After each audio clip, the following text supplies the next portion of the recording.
Bonjour à tous et bienvenue dans la nouvelle chronique du Filmonaute. Aujourd'hui, je vous propose d'étudier l'un des cinéastes américains les plus prometteurs de sa génération. Si Damien Chazelle s'est d'abord rêvé en batteur de jazz, c'est en passant par la petite porte du cinéma indépendant qu'il s'est frayé un chemin jusqu'à nous avant de conquérir les plateaux étoilés d'Hollywood. Alors allons-y sans plus tarder, et si possible sur le bon tempo, pour une analyse croisée de Whiplash et La La Land.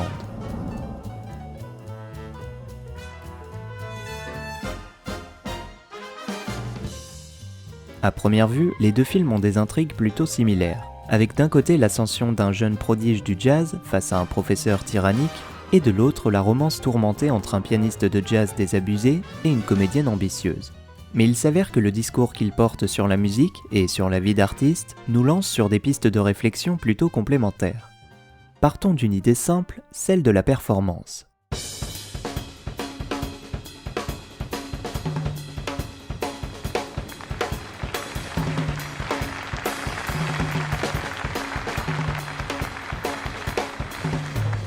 Dans Whiplash, la performance artistique du personnage se confond avec celle de l'acteur. Miles Teller s'est en effet remis à la batterie pour incarner Andrew, personnage de fiction qui hérite ainsi d'une gestuelle appartenant au passé du comédien. La mise à l'épreuve du corps est dévoilée progressivement, par la répétition de plans et de séquences qui gagnent en intensité tandis qu'Andrew, dans la sueur et le sang, répond à la violence de Fletcher. Il faut montrer encore et encore le prix d'une performance qui ne sera peut-être jamais à la hauteur de l'ambition du musicien.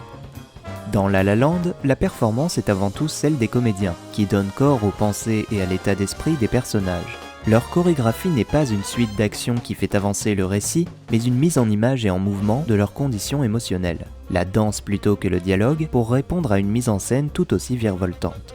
La comédie musicale a ceci de particulier qu'elle tire les personnages hors de la fiction et brise presque le quatrième mur afin de laisser apparaître par instants les prouesses du tournage. Contrairement aux batteurs de Whiplash, dans les séquences musicales, les danseurs de La La Land n'ont que les spectateurs du film comme public, à l'issue d'un tournage aux allures de concert permanent. It's awesome when you can be making a movie yet it feels like live theater, you know, it feels, or like as a former musician, feels like a live concert, it just feels that immediate. It's rare that you get that on a set, so that was really fun.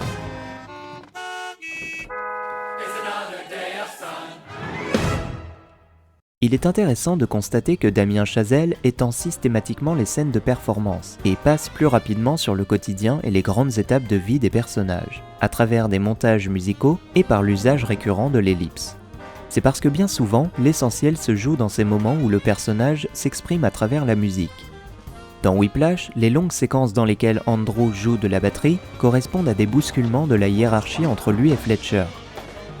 Dès la scène d'ouverture, la caméra adopte le point de vue de Fletcher, arpentant un couloir comme pour figurer le destin du jeune élu. Plus tard, Andrew est amené à défendre sa place face à deux batteurs concurrents. Le cinéaste fait alors évoluer sa mise en scène à mesure qu'Andrew se hisse au niveau des exigences de Fletcher. Dans un premier temps, c'est une traditionnelle contre-plongée intimidante qui montre la domination de Fletcher. Mais on remarque surtout qu'en contre-champ, la batterie disparaît peu à peu du cadre pour laisser place au visage des étudiants, déformés par l'effort physique invraisemblable qui leur est demandé. Il n'est plus question de montrer un musicien, mais de filmer un corps transformé en machine dont on teste les limites. De plus en plus, la caméra tremble comme les corps, semblant subir elle aussi la brutalité de Fletcher. Mais à travers le solo qui sert de climax au film, Damien Chazelle venge son personnage.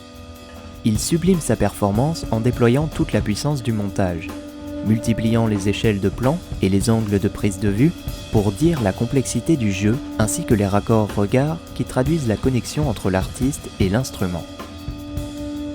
Tout au long du film, le cinéaste ajuste donc son regard pour définir la position de son personnage central, d'abord filmé comme un bon élève au travail, avant son émancipation spectaculaire de l'académisme.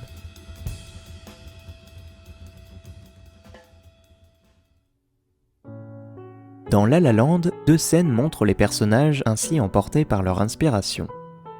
C'est d'abord un solo de free jazz de Sebastian, incapable de résister à l'appel de l'improvisation au beau milieu du répertoire impersonnel imposé par le chef du restaurant dans lequel il se produit.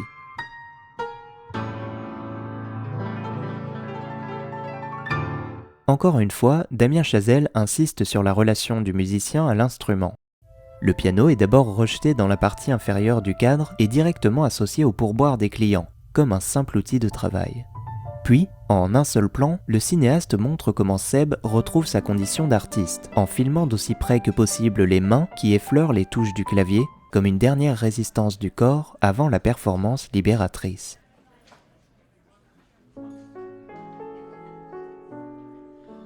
Pour Mia, ce moment arrive en fin de film avec son ultime audition, la seule qu'elle n'a pas préparée et pourtant celle qui lui ouvrira les portes d'Hollywood. Comme dans la scène précédemment évoquée, Chazelle a l'intelligence de ne faire qu'un seul plan, en tournant autour de son actrice.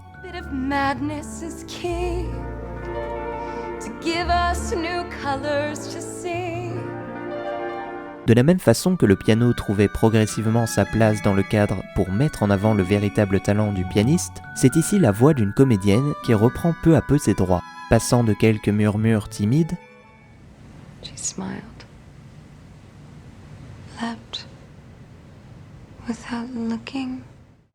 à une émouvante performance d'improvisation.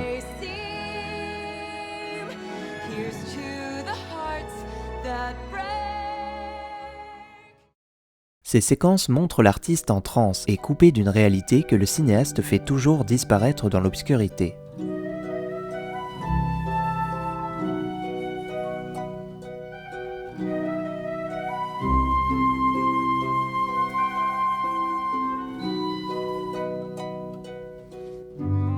Mais bien sûr, Damien Chazelle inclut aussi ses personnages dans une démarche de création collective, avec par exemple ces panoramiques filées qui montrent les interactions des musiciens.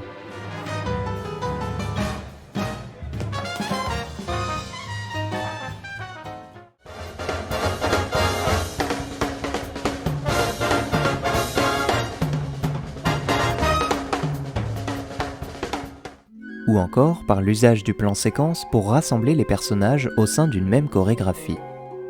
Deux éléments de mise en scène que le réalisateur expérimentait déjà dans son premier film. Mais alors, que deviennent les personnages lorsqu'ils doivent communiquer par d'autres moyens que leur talent d'artiste ?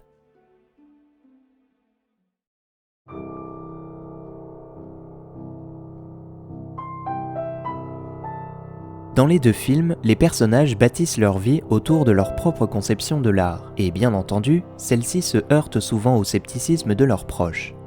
Dès le début de Whiplash, le père d'Andrew démontre une certaine incompréhension de la place qu'occupe la musique dans la vie de son fils. You got plenty of options still. What does that mean? Just Other options. Just, you know, it's just life. Il considère sa pratique musicale comme la poursuite d'une chimère, exactement comme la sœur de Seb dans La La Land, qui compare son rêve de jazz club au deuil impossible d'une rupture. Oh, Sebastian, it's like a girl broke up with you and you're stalking her. Cette incompréhension mène souvent au conflit.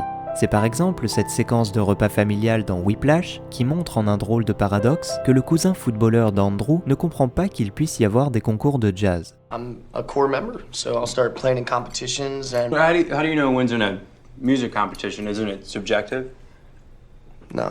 Ou encore dans cette embarrassante conversation téléphonique entre Mia et sa mère qui s'inquiète de la voir s'engager auprès d'un artiste à la situation précaire. He's saving up, I think. No, he doesn't have a steady gig. But he's figuring it out. It's just been a little tricky lately. Lorsque la carrière des artistes bat de l'aile, les proches les plus sceptiques sont les premiers à les détourner de leur passion, au lieu de les aider à retrouver l'inspiration. Le père d'Andrew semble plus préoccupé par le procès et la condamnation de Fletcher que par l'avenir de son fils dans la musique. Et lorsque Mia décide de mettre un terme à sa carrière d'actrice après la réception désastreuse de sa première pièce de théâtre, on comprend que ses parents sont plutôt rassurés de la voir rentrer à la maison et reprendre ses études de droit.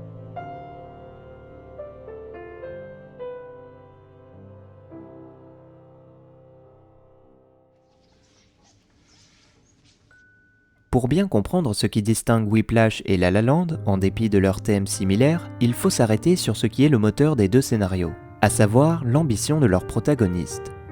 Pour résumer les deux films à partir des portraits croisés de leurs personnages, On peut dire que Whiplash proposait un récit initiatique doloriste à travers la relation toxique d'Andrew et Fletcher, alors que La La Land est une histoire d'amour qui ravive une image beaucoup plus romantique de l'artiste. D'ailleurs, les titres annoncent la couleur. Whiplash signifie coup de fouet et renvoie parfaitement à la violence physique de l'enseignement de Fletcher. Tandis que La La Land est une expression évoquant une situation déconnectée de la réalité et résonne donc parfaitement avec l'imaginaire romantique des personnages. À travers Whiplash et La La Land, Damien Chazelle montre l'artiste à 2 étapes de sa vie. Si Andrew Neiman est encore à l'école, les amants de La La Land ont quant à eux des années de vie artistique derrière eux. Avant leur rencontre, ils sont présentés comme des personnages désabusés, qui s'efforcent néanmoins d'imposer la passion contre la raison, la beauté de leur art contre le pragmatisme de leur entourage.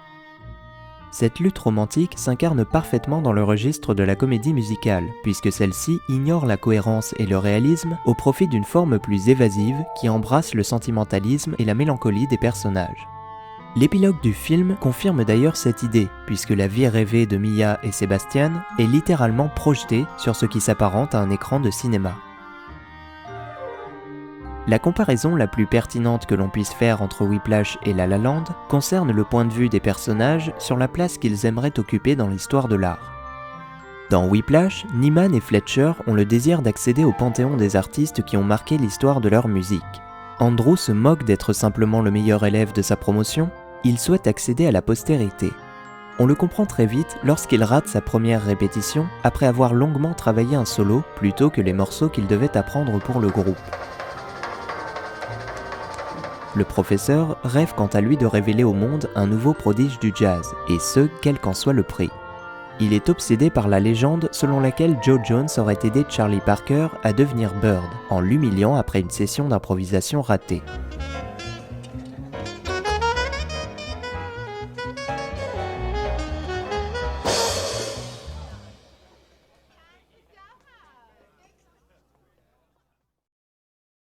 L'ambition de Sebastian dans La La Land est très différente. Plutôt que de se mesurer à ses idoles, il cherche à préserver leur héritage dans un temple qui prendrait la forme d'un jazz club.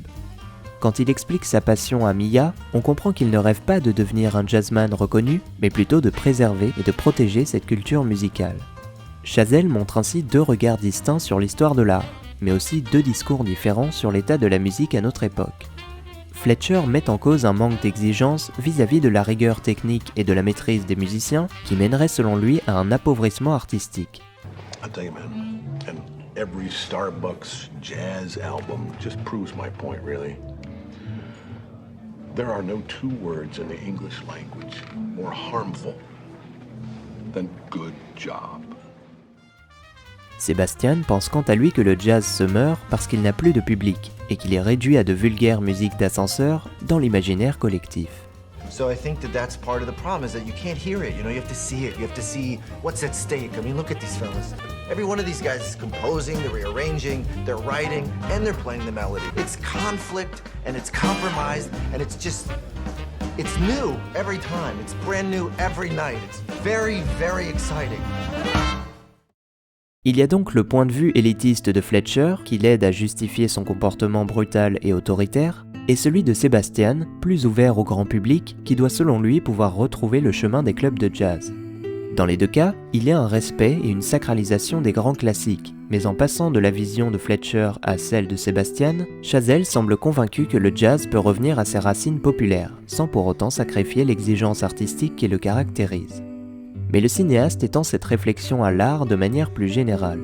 Sans se contenter d'un hommage aux comédies musicales qui l'ont inspiré durant sa jeunesse, il invite à faire tomber les barrières entre des conservateurs réactionnaires et de jeunes artistes parfois naïfs, mais pas moins respectueux de cet héritage. De façon explicite, il dresse sans arrêt des ponts entre les générations. Comme dans l'ouverture de La La Land, où il s'émancipe immédiatement du pastiche en rejoignant en quelques instants la transition historique vers le cinémascope et la couleur. Il parle donc autant de cinéma que de musique et s'éloigne en réalité des comédies musicales du cinéma classique, en s'appuyant sur une mise en scène plus libre, inspirée de Jacques Demy. En effet, si le comique burlesque de Ryan Gosling nous renvoie à l'âge d'or hollywoodien, tout comme ses gags visuels très cadencés,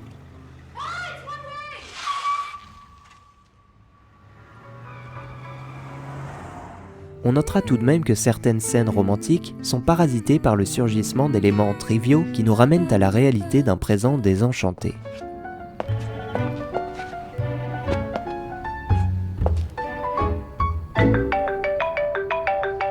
Mais prenons pour finir un détail plus symbolique, celui des fresques murales qui apparaissent plusieurs fois à l'arrière-plan. Au début du film, Mia passe devant une représentation des grandes figures de l'âge d'or hollywoodien qui accentue son désespoir après une audition ratée. Par la suite, la beauté du personnage réside dans sa manière de s'émanciper de cet héritage si imposant. Son rêve de cinéma l'avait contrainte à s'enfermer dans un milieu formaté, où règne une concurrence impitoyable et qui ignore la personnalité et la singularité des aspirants comédiens. Mais plus tard, avec le soutien de Sebastian, elle se lance dans l'écriture d'une pièce de théâtre beaucoup plus personnelle. Et si cette dernière n'est pas immédiatement récompensée, elle attire l'attention d'une productrice qui lui offre le rôle principal d'un projet moderne et expérimental entièrement fondé sur l'improvisation. Et devinez comment Damien Chazelle fait revenir le motif de la fresque murale dans la conclusion du film, en inversant la position entre une icône contemporaine et une incarnation du classicisme.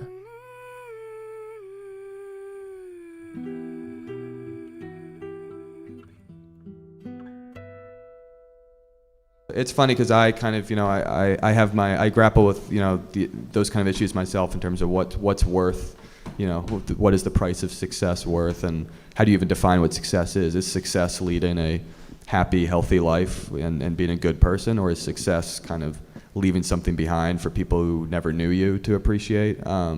Certainly I don't think that the extremes that are depicted in the movie are necessary for success or to make great art or great anything.